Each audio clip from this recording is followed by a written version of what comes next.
ter uma fé, se você não ouvir sobre isso. A fé vem pelo ouvir e ouvir a palavra. Você precisa de uma fé de rápido. E você precisa ouvir algo da palavra que te dê fé de rápido. O mensageiro disse que é os trovões. Dentro dos 7 trovões, é isso que ele fala? Que a noiva terá literalmente a fé de arrebatamento. Então, aí os trovões não foram escritos. Mas aí aqui está. Então, vocês responderam certo. Agora, eu não vou pedir para você ler isso aqui não, porque isso aqui nós lemos no domingo passado, é no livro das eras. Isso aqui não tem nem parágrafo, né? Vocês acharam, nós achamos assim, demorou um pouquinho, está na era de Laodiceia. Quando ele vai falar do mensageiro, ele fala assim, ó, quando ele está falando do 7º mensageiro, depois você pode examinar em casa. Aí ele fala isso aqui. Os irmãos que não vieram no domingo passado, nós falamos um pouquinho sobre isso aqui, ó. Mas para os que estão ouvindo, ou vão ouvir depois, ou os que vão, para que não pense, a gente tem esse cuidado, para que alguém não pense que a gente está tirando uma ideia nossa. Porque nós estamos vivendo um tempo, está surgindo muita coisa. Homens estão se levantando, dizendo coisas, né? Ao ponto que estão dizendo que o irmão Brana foi falso profeta, homens que já pregaram essa mensagem, e agora homens que se levantaram dizendo que ele é a continuidade da mensagem do irmão Brana. Então, mas nós não vamos usar o púlpito e esse lugar aqui para ficar falando, fulano está errado porque disse isso, ciclano está errado porque disse isso. Isso é ridículo. Um pregador que começa de um púlpito começar a falar de outro, como esses homens mesmo. Eu só vou tocar esse detalhezinho, como eles pegam horas e horas de um culto, ficam no púlpito pela internet e dizendo, William Brana, a visão dele falhou nisso. O William Brana disse que as nossas mulheres não podem cortar o cabelo, ele só por aí desfaz tudo. Não foi o irmão Brana que disse, é a Bíblia que fala, tá? Mas o irmão Brana falhou nisso, a visão errou nisso, uma série de coisas assim. Isso não é lugar para isso. Mesmo que você tenha, aliás, nem fora do púlpito, mesmo que você tenha razão para falar de alguém, a sua boca não deve falar mal de ninguém. Ela deve falar coisas boas. E o profeta chega e diz, se você não tem algo bom para falar de alguém, não diga nada, né? Até que se passe. Mas aqui está, olha aqui, ó. Aí a gente está chamando a atenção de vocês para a mensagem. Se não alguém diz assim, o irmão falou isso, onde está isso na mensagem? Aí você pode ler lá nas eras da igreja, 7ª era da igreja, quando o irmão Brana fala sobre o mensageiro. Ele logo lá no comentário sobre o mensageiro, ele diz, agora esse mensageiro de Malaquias 4, quem é ele? Qual o nome dele? Não, ele é mais irmão Brana? Presta atenção. Apocalipse, mensageiro de Malaquias 4 e Apocalipse 10 e 7 é o mesmo? Sim. Amém? Fará 2 coisas, certo? Primeiro, segundo Malaquias 4, ele converterá o coração dos filhos aos pais. Uma coisa, muito bem. Segundo, ele revelará os mistérios de 7 trovões em Apocalipse 10. Aí a pergunta nossa, como nós perguntamos aqui, eu perguntei a vocês, a gente perguntaria ao irmão Brana, dizer, como ele revelará? Na segunda coisa que ele fará, segundo, ele revelará os mistérios dos 7 trovões de Apocalipse 10. Se João for o único que ouviu o que 7 trovões falaram, porque eles falaram mesmo, não foi esses trovões como você ouve aí das nuvens chocando e tudo mais, ó. João, nós não vamos lá para não ter tempo. Vocês já leram isso lá, não leram? João disse, eu ia escrever o que 7 trovões falaram. E disse, não escreva, João, o que 7 trovões, sela o que eles falaram. Quem já leu isso? Não leu? Então, se a coisa não foi escrita, André, foi fechada, como é que alguém vai tocar nesse assunto?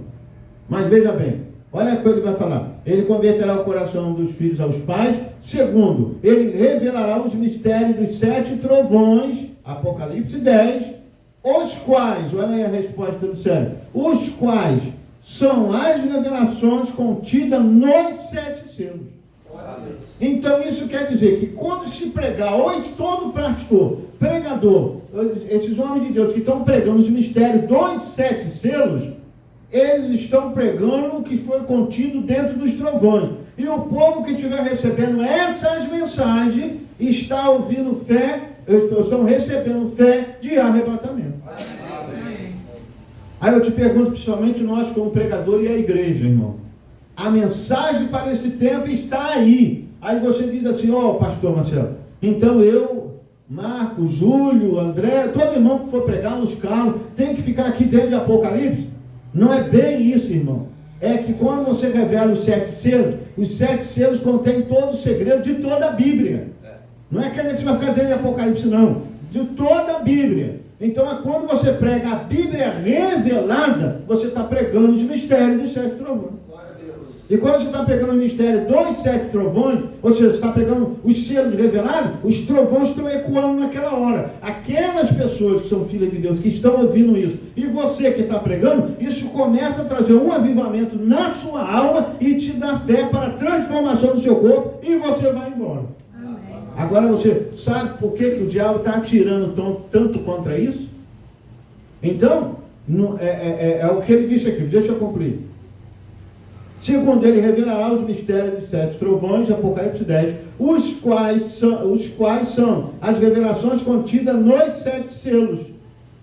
Serão essas verdades de mistério, divinamente reveladas, que literalmente converterão o coração dos filhos aos pais do Pentecoste. Exatamente assim. Então, quem vai converter a fé de Célio, do Paulo, da Sônia, da Tânia, da Maria Clara, de todos, quem vai converter do André, do Luiz Carlos, dos irmãos aqui, a minha fé, quem vai converter, o André, a nossa fé, a fé dos pais apostólicos, são os 7 trovões que foram contidos. João não escreveu dentro dos 7 selos. Os mistérios dos 7 selos se abrem. Lá Cristo abriu, trouxe o mensageiro trouxe para a igreja. O 5º de Efésios começa a pregar. Você começa a ouvir essas coisas, a entender essas coisas, sendo divinamente revelado, você começa a ter fé de rápido. E é aí que a sua fé restaura-se, a fé dos pais. Veja bem, o mensageiro, ele não está mais aqui, mas a sua mensagem está. Aí, tem uma mensagem, eu não sei o nome dela agora, mas vocês que leram a mensagem, eu creio que já leram isso aí, que o profeta, eu creio, é a mensagem, acho que é discernindo a hora e o tempo, né? Uma coisa assim. Então, a mensagem, ele fala que não tem mais avivamento. Ele fala que o avivamento, eles perderam o avivamento, né? E ele fala que a noiva tem um avivamento dentro desses mistérios revelados. O avivamento passou. Entende? Eu não sei se vocês viram pela internet aí, teve um movimento na internet aí, que lá nos Estados Unidos, as pessoas estavam indo diretamente para a igreja, e cantando, era só louvores, passavam a noite, eles filmaram a multidão caminhando pela rua. Alguém viu aí? Não, né? Eles estavam até tentando comparar ao avivamento da Rua Azusa e do país de Gales, né? Vocês sabem do avivamento da Rua Azusa, né? Muito movimento lá e tudo mais, o Espírito Santo desceu mesmo, tremendamente.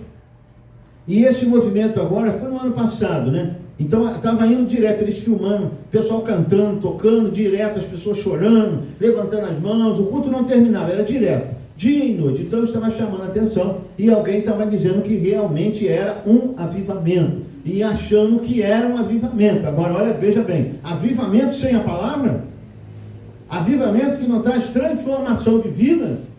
Não é uma crítica, mas você podia ver que as pessoas que estavam indo lá e cantando e tudo mais, o jeito que elas iam, as vestes que estavam ali, não havia uma mudança. Se você quer ter uma ideia, você vai na internet e pesquisa o avivamento do país de Gales, da Rua Azusa, e você vai ver o que estava acontecendo. Era um avivamento tão tremendo trazido por Deus, eles não tinham esse ensinamento aqui, porque no tempo não era nessa hora da revelação de toda a palavra. Mas a prova de que era o Espírito Santo, irmão, que eles oravam realmente, passavam a noite orando.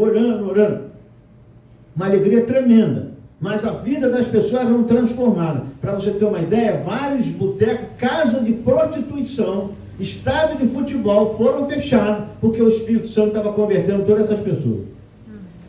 E isso aqui é avivamento.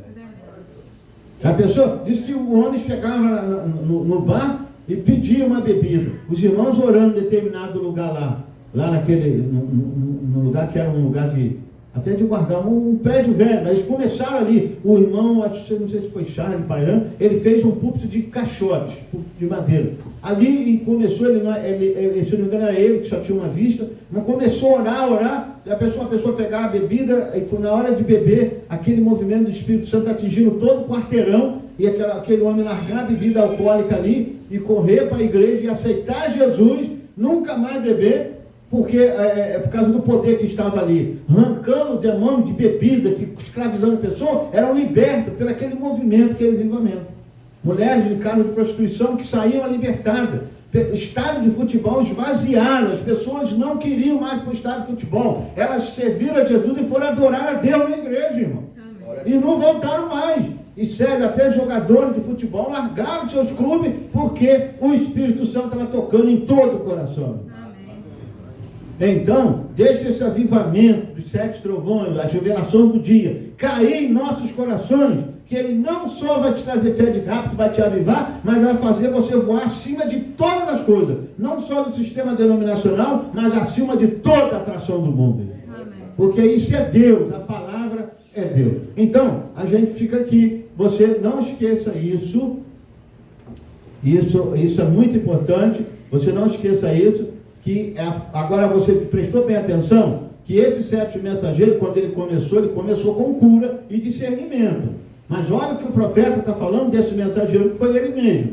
Que o que restaura a fé dos filhos, a fé dos pais, é a revelação dos selos, a revelação dos trovões, contida dentro dos 7 selos. Muitas pessoas foram curadas no ministério do irmão Brano, muitos homens saíram ali avivados, começaram a orar pelos enfermos, pessoas foram curadas e não serviram a Deus. Mas a cura é uma isca, Deus ainda está curando. Mas o principal que Deus quer é converter a sua fé à fé dos seus pais apostólicos. Precisamos de ter a mesma fé de Paulo, de Pedro, de João, de todos os demais, a mesma revelação, a mesma vida o Espírito Santo quer nos usar, assim como usou eles. E vou te dizer que para esse tempo há uma promessa da igreja ser mais usada do que lá naquele dia. E você vê que naquele dia eles tiveram sinais tremendos. Cura de enfermo, ressurreição de mortos e tudo mais. Mas para a igreja desse dia, há uma grande perseguição planejada pelo diabo, através do Concílio Mundial de Igreja. Mas para a igreja desse dia, há uma promessa onde a igreja estaria em tal unidade com Deus, que a igreja chegaria ao ponto de dizer a Satanás para assaltar almas, e ele saltará. E ela terá o poder da palavra falada, de trazer coisa à existência. Vou lhe dizer, esse poder já está no nosso meio. Amém? Amém? Então, agora deixa eu fazer aqui. A gente está aqui fazendo, igual a escola dominical, né? Mas é bom para você interagir. E vocês que assim, rapaz, não sei muito sobre esse assunto aí. Os Carlos respondeu, Célio respondeu, Marquinhos, o outro lá, e tudo mais e tal. Mas espera aí, o assunto também é assim, irmão, vai ler a Bíblia e as mensagens.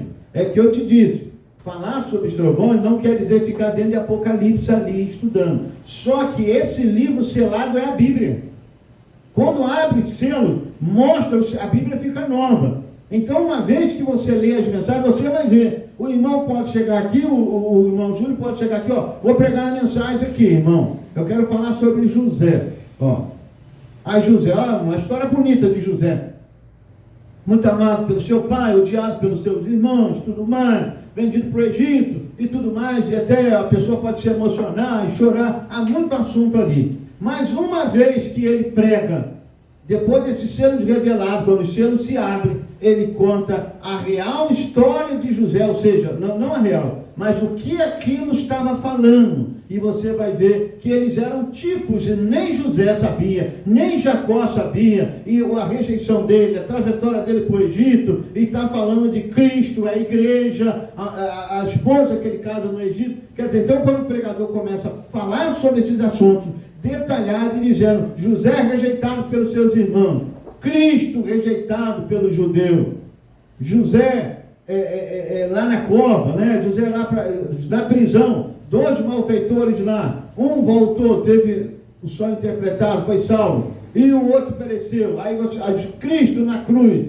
um foi salvo, o outro pereceu. Olha, irmão, tudo tipo, aí você vai ver, então, a vida de José, a história de José era um mistério? Sim, era um mistério, que nem eles sabiam, André.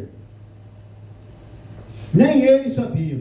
Você pega a parte de Tamar, acho que foi a nora de Judá, se eu não me engano, né? Você vê Tamar, aquela mulher que ela toma uma atitude que seria reprovada por todos nós, porque Judá promete a Tamar um filho, aí ele não quis deixar semente nela, ou seja, sendo mais claro, ele não quis engravidá-la, né? E na hora de engravidar ele não deixava, então não quis engravidá-la. E Deus o matou. E um segundo fez a mesma coisa também, não quero E Tamar não era judia, era estrangeira.